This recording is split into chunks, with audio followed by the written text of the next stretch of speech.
Bonjour Laure.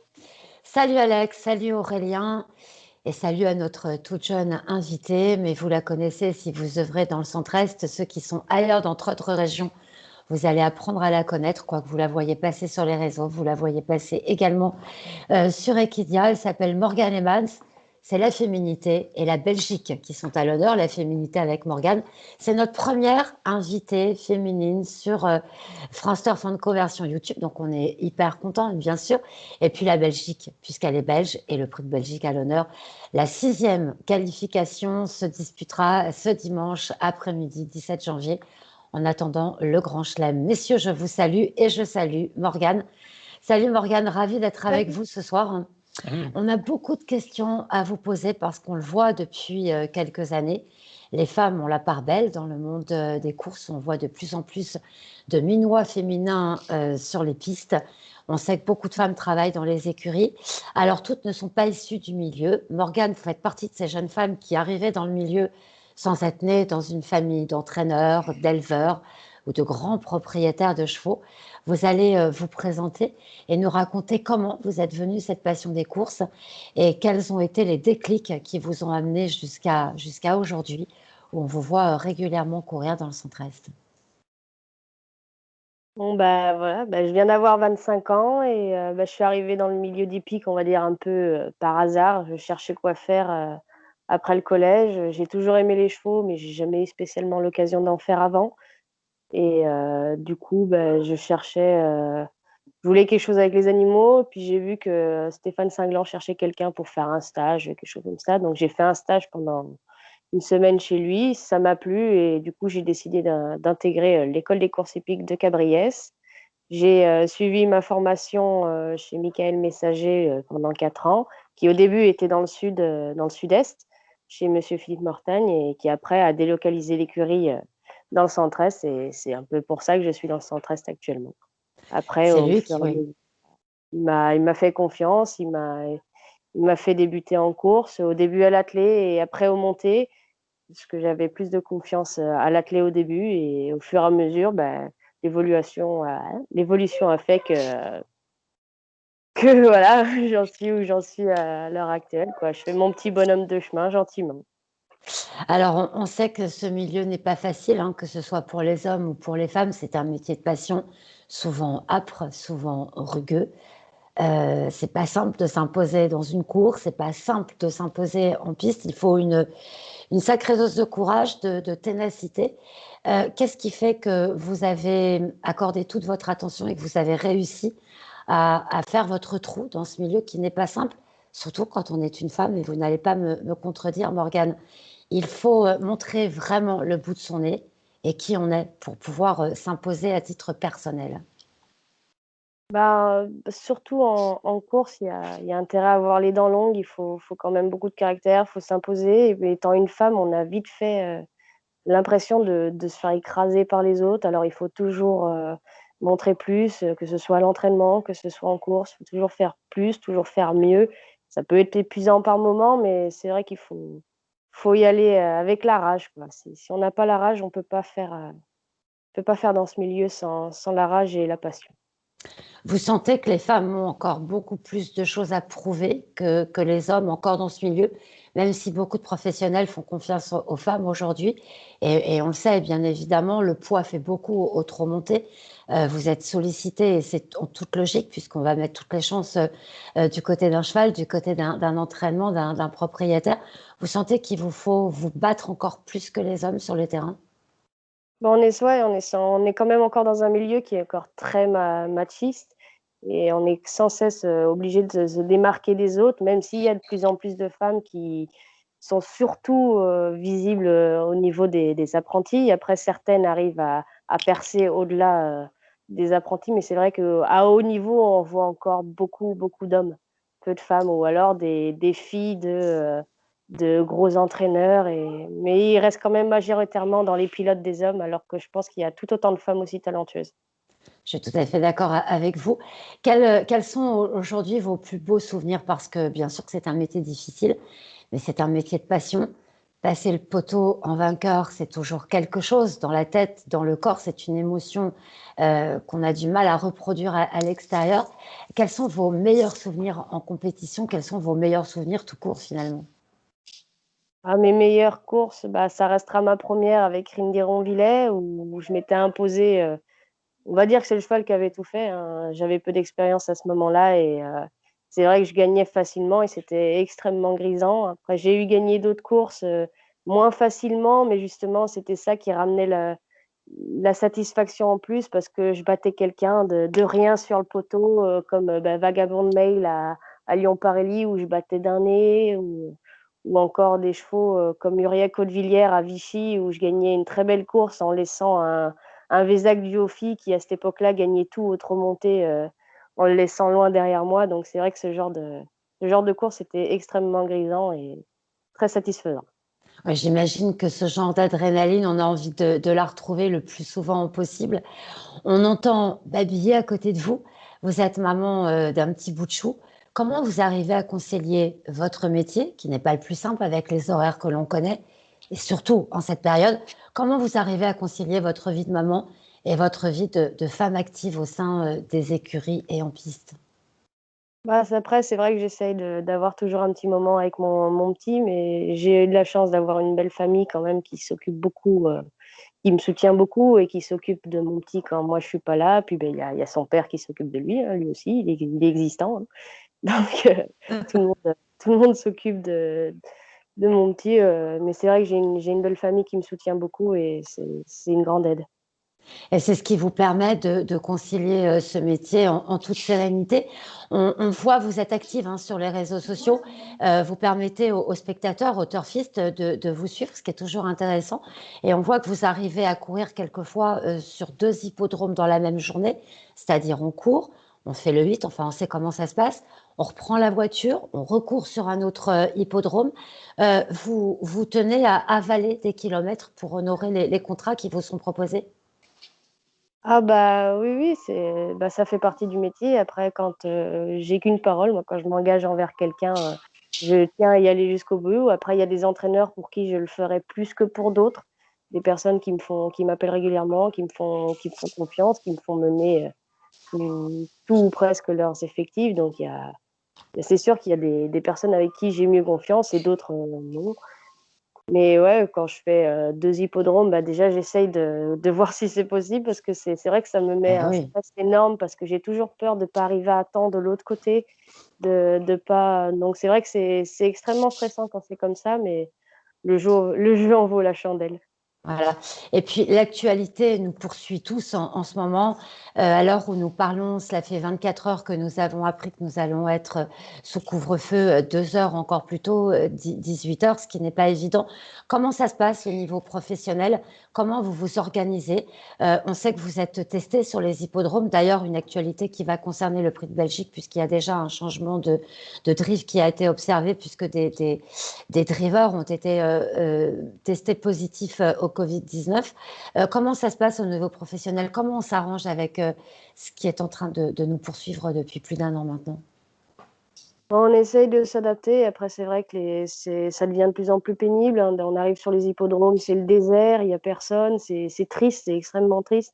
Alors il y a ceux qui ont peur de tout et qui vous approchent plus à moins de 20 mètres. Et puis il y a ceux qui font comme si de rien n'était. Il y a deux poids, deux mesures. Alors on essaye de faire avec, mais c'est vrai que c'est difficile. C'est une période assez triste en ce moment. Ouais, assez triste et assez compliqué. On verra tout à l'heure que David Thomas sera remplacé au sulky de Feliciano dans le Belgique.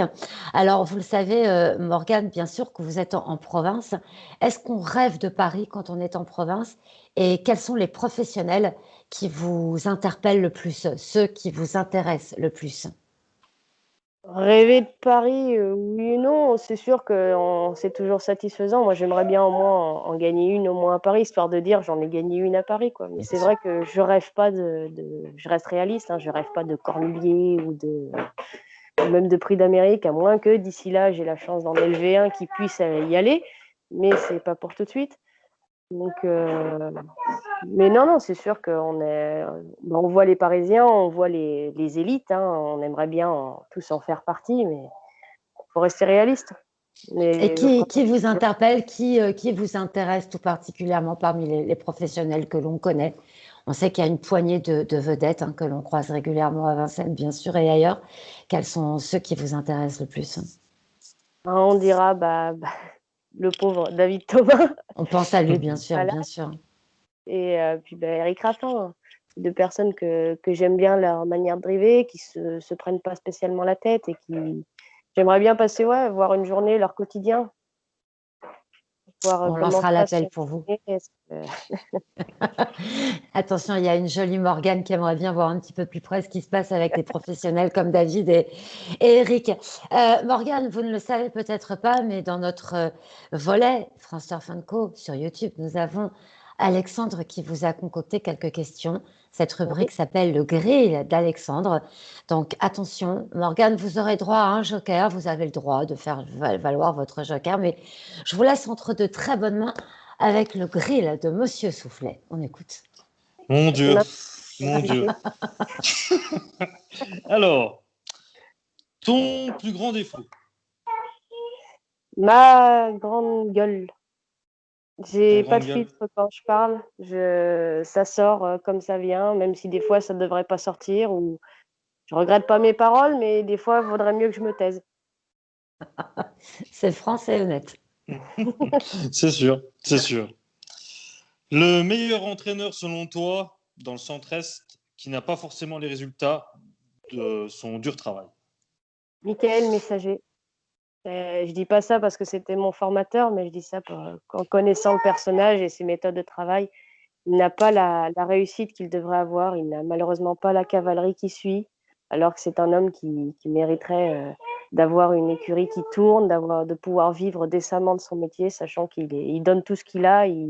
C'est le premier à se lever, c'est le dernier à aller se coucher. Il est gentil avec les chevaux, il fait tout son maximum pour que ça arrive. Après, malheureusement, on est victime de ce qu'il y a dans nos box. Le message est passé pour Michael Messager en tous les cas, que l'on salue également. Alex, encore quelques questions. Ta plus grande rivale dans le peloton? C'est moi. C'est toi. Il est là, il tire la chandelle depuis tout à l'heure. Non, attendez, on va le faire parler. Ne vous inquiétez pas, il aura de quoi faire depuis tout à l'heure. C'est ma rivale, mais en même temps, c'est une grande amie à moi. On s'entend très très bien. Mais c'est vrai, quand on est en course, on aime bien se tirer un peu la bourse. C'est Marina Ducré. Allez, Marina. T'es-tu déjà battu sur un hippodrome ou après une course? Battu physiquement, non, mais c'est vrai que verbalement, ça m'est arrivé de hurler jusqu'à ce que la ville d'à côté m'entende. Alors, en dessous de l'image, vous allez voir des bip, bip, bip, bip, bip, bip. Espèce de... À quelques bips près. À Voilà. quelques bips près, voilà. Bonjour déjà pour commencer et au revoir. Le reste, c'est que des bips. Ok. Comme on a parlé juste avant, les tests Covid sont obligatoires pour les jockeys et les drivers. Tu t'es déjà fait tester, donc tu as trouvé, je pense comme tout le monde, trouvé ça un peu très désagréable. Oui, plutôt. Qui, selon toi, a tellement un gros nez ou que le test ne ferait rien du tout? Alors, je précise, maintenant que tu connais Alex, tu peux dire Alex. Hein. C'est sur un joker déguisé. C'est vrai que Ouais, mais là, de face, on voit pas trop son nez. Non, en plus, il a l'éclairage qui va bien, Morgane. Sache-le, en tous les cas. Le plus coquet d'entre nous, c'est lui. Non, allez, pour le fun de la blague, je l'aime beaucoup. Il le prendra pas mal, il me connaît. Je dirais Anthony Duperche. Bon, ça va. Anthony, elle est pour toi, celle-là. La bise. Elle est pour toi. Elle est pour toi. J'en ai fini avec mon grill. Tu en as fini avec ton grill. Alors, moi, si vous me permettez, j'en ai une petite. Bonus. Alors. Il y a le grill d'Alex et le bonus d'Aurélien Boilly. Le bonus d'Aurélien qui fait mal, on parle souvent des institutions et dans tout ce qui se passe, le Hong dans le Prix d'Amérique, le transfert d'embryon, l'ouverture du Studbook, le changement de code des courses, si on en passe des vertes et des pas mûres, qu'est-ce qu'il faudrait changer, selon toi, Morgane, le plus vite possible? J'aimerais surtout qu'on arrête de taper sur les juments des petits éleveurs, qu'on nous radie des juments qui ont très bien reproduit et qui, parce qu'elles n'ont pas tel chrono, parce qu'elles n'ont pas eu des poulains qui ont fait tel chrono, sont radiées alors qu'elles ont fait des chevaux tranquilles ou des chevaux de course. J'arrive pas à comprendre qu'on enlève le plaisir d'un petit éleveur d'élever son poulain toutes les années, sachant qu'il fait vivre la filière, parce qu'on fait vivre l'IFCE, les étalonniers, les éleveurs, les entraîneurs et puis les marchands de chevaux et puis d'autres choses. On fait vivre la filière et on nous empêche de. Ça écœure les petits, surtout les petits éleveurs qui avaient leurs petites juments pour. Ça leur faisait plaisir, ils avaient leur poulain, voilà. Après, qu'ils étaient bons ou pas bons, à la limite, je vois pas où est le problème qu'on élève des bons ou des mauvais chevaux. Et puis, je vois surtout qu'on va arriver à un point où il restera plus que, comme au galop, on aura des courses à 7 partants, tellement à vouloir trier la filière, trier les juments, trier les Oui, du naissances. coup, si on résume, c'est les performances ne font pas la génétique et le rêve avant tout. Ouais, voilà, sauf que il y a tellement de juments qui n'ont jamais vu un hippodrome et qui ont reproduit à la perfection, qui ont sorti des cracks, alors qu'il y a des juments qui ont couru jusqu'à l'âge de 10 ans et qui n'ont pas eu de succès dans leurs produits. Donc c'est tellement aléatoire l'élevage, mais je trouve ça dommage qu'on nous empêche de pouvoir faire de l'élevage même pour loisir, quoi. Je trouve ça dommage. C'est pertinent comme réflexion et le message est bien passé. La question était pertinente, la réponse l'était tout autant. Alors, mademoiselle. Moi, ce que je retiens, c'est qu'Anthony Duperche a un gros nez. C'est tout ce que je retiens. Non, il y avait un message intéressant à faire passer. Il y tient à sa question. Sacré Alex. Bon, dites, soyons un petit peu sérieux. Nous avons une actualité chaude bouillante avec ce prix de Belgique qui arrive. C'est le dernier rempart avant l'Amérique. On va rentrer dans les 15 jours peut-être les plus intéressants du meeting d'hiver avec le Cornulier et l'Amérique. Les 2 championnats du monde sont à venir. On a un lot de 13 partants ce dimanche. Ils s'affronteront, ces 13 concurrents, sur les 2850 mètres de la grande piste. Tout le monde va partir du même échelon. On a un joli lot avec un cheval, évidemment, qui interpelle beaucoup de monde. Aurélien, vous n'allez pas me contredire. C'est Davidson Dupont qui sera drivé par Jean-Michel Bazir qui arrive déféré des 4 ici. Alors, je suis pas d'accord. Le cheval qui surprend, c'est Victor Ferré des 4. Vous faites exprès. Je sais que vous le faites exprès pour moi. Mais, non, mais je rigole. Mais oui, David Dupont, déféré des 4 à 2 semaines du Prix d'Amérique. 2 fois la file du coup déféré des 4. Jean-Michel Osuki, alors que je pensais personnellement qu'il aurait été sur Vitruvio pour le qualifier. Pour qu'on n'en parle plus, que le cheval court. Même si avec les gains, il y a très peu de chances que ça passe. La dernière fois, à mon sens, j'étais pas Osuki ou dans la tête de Jean-Michel, mais je pense qu'il l'a un peu posé les mains, dire bon, on est battu, Fast Time est le roi, c'est le champion, on le laisse gagner, on va pas brûler les ailes, il est déjà qualifié sans doute avec les gains, donc on pose les mains. Et après, derrière lui, dans cette course-là, il y en a bien sûr d'autres. Peut-être qu'il va être battu d'ailleurs.